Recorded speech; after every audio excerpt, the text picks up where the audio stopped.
Shalom Bapak Ibu Saudara yang kasih dalam Tuhan Yesus Kristus. Selamat datang di Sabda Bagi Anda bersama saya Pendeta Marcel Kenon. Dan saya ada di kebun, di tanah, di belakang rumah saya. Saya lagi duduk di satu tempat ini dan saya sungguh menikmati. Ya, ayung ini sungguh luar biasa. Tuhan berikan kesempatan untuk duduk. Ya, istri saya bilang, muat enggak? Pasti muat. Ya, puji Tuhan kita bisa berkumpul kembali dalam minggu ini. Dan kita akan bicara tentang firman Tuhan yang dicantumkan di dalam Matius pasal yang ke-28. Ayat yang ke-18 sampai dengan ayat yang ke-20. Minggu ini saya mau bicara tentang memuridkan. Jadi mari kita baca. Matius 8, 18 sampai 20. Matius 28, 18 sampai 20. Yesus mendekati mereka, itu murid-muridnya, dan berkata, "Kepadaku telah diberikan segala kuasa di surga dan di bumi. Karena itu pergilah, jadikanlah semua bangsa muridku, dan baptislah mereka dalam nama Bapa dan Anak dan Roh Kudus. Dan ajarlah mereka melakukan segala sesuatu yang telah kuperintahkan kepadamu. Dan ketahuilah, aku menyertai kamu senantiasa sampai kepada akhir zaman." Ini adalah pesan terakhir daripada Tuhan Yesus sebelum dia naik ke surga. Dan kita harus tahu setiap kali orang mengakhiri kehidupannya, pesan yang disampaikan adalah satu pesan yang sangat amat penting. Untuk kita benar-benar mempelajari, untuk kita benar-benar mengerti apa yang Tuhan mau daripada kita. Ya, jadi ini sesuatu yang sangat penting untuk kita pelajari. Nah, di dalam firman Tuhan ini, Yesus berkata, ya, pada saat dia mendekati kepada muridnya, dia berkata, "Kepadaku telah diberikan segala kuasa di surga dan di bumi." Kapan Yesus itu mengambil kembali kuasa di atas bumi ini? Bukankah kuasa di bumi ini diserahkan kepada iblis? Ya, saudara perhatikan dengan baik-baik di kayu salib. Yesus sudah mati dan Yesus mengambil kembali segala kuasa, segala otoritas di dalam bumi ini. Seberapa jauh kita sadar atas kuasa itu? Ya, makanya karena Yesus memiliki kuasa di atas bumi ini, dia memberikan satu tugas kepada Anda dan saya. Tugas adalah 3 hal. Ya. Saya lupa, ada satu sebelumnya, yaitu pergi. Ya. Nah, hari-hari ini sulit untuk pergi. Jadi bagaimana kita bisa melakukan kebenaran firman Tuhan? Saya percaya justru melalui YouTube, sosial media, ada kesempatan bagi kita untuk menjadikan seluruh dunia jadi murid Yesus. Dengan kata lain, kita bukan pergi secara benar pergi, tapi seperti saya alami. Ya, kadang-kadang saya melayani di satu gereja dan ternyata ada orang, ada di Amerika, ada di Taiwan, ada di Saudi Arabia, ada di Europe, ada di mana-mana. Walaupun saya nggak pergi secara letter luck, tapi secara nggak letter luck saya pergi pesan. Sedang berjalan dikelilingi bumi, di seluruh bumi. Ya, jadi pergilah, dan 3 hal yang Yesus sampaikan kepada kita. Yang pertama, jadikan semua bangsa muridku, bukan murid saya, bukan murid gereja saya, bukan murid denominasi saya. Ya, tapi kita harus menjadikan semua muridnya Yesus.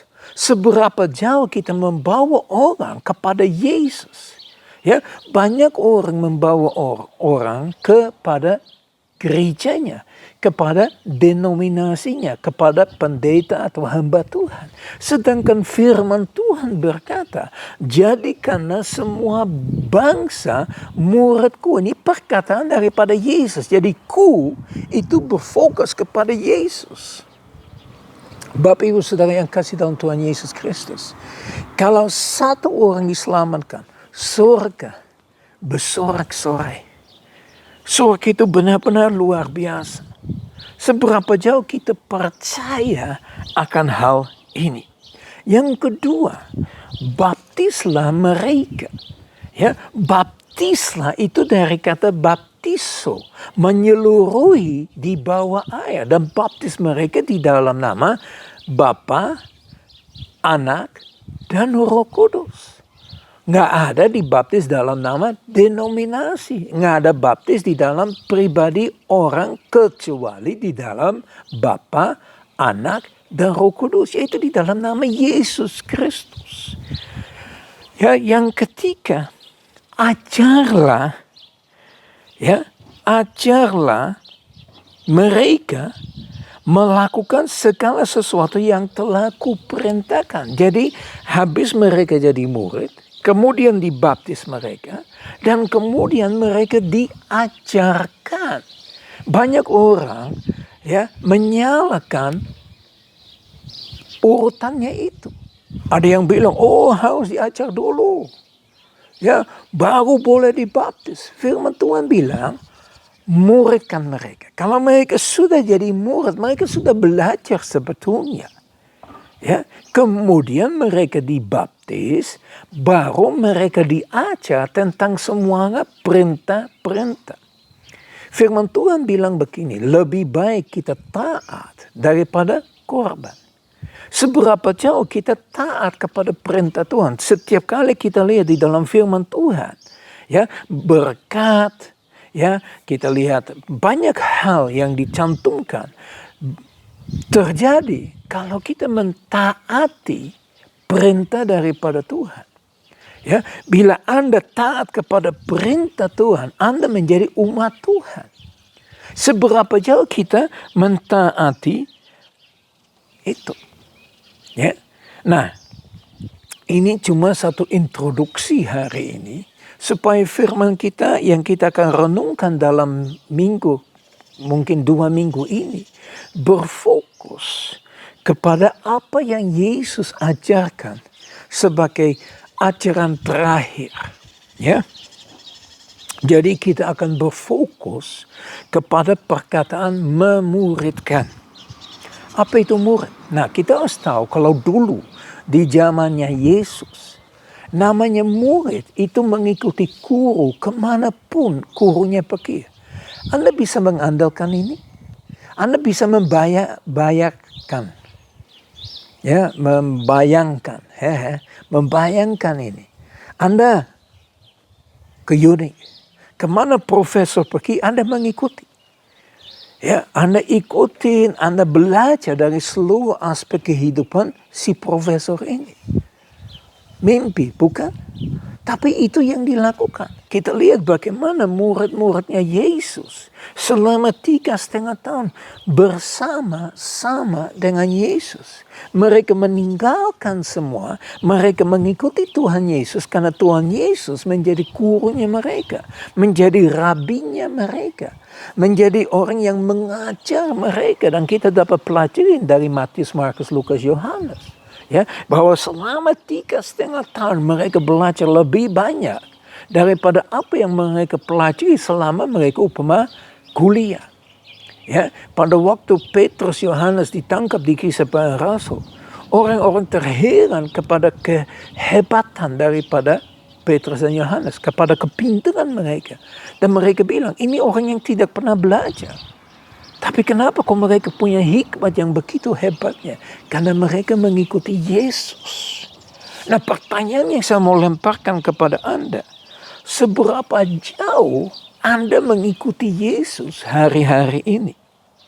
Jadi kalau kita benar-benar ingin mempelajari sesuatu, kita lebih dahulu harus tahu, ya, harus menyerahkan waktunya. Nah, lebih daripada itu, kalau kita mau mengajar sesuatu, ya, kalau kita taruhlah kita sudah belajar dari Yesus, ya, kalau kita sudah belajar, ya kita baru bisa mengajar. Nah, sama dengan memuridkan.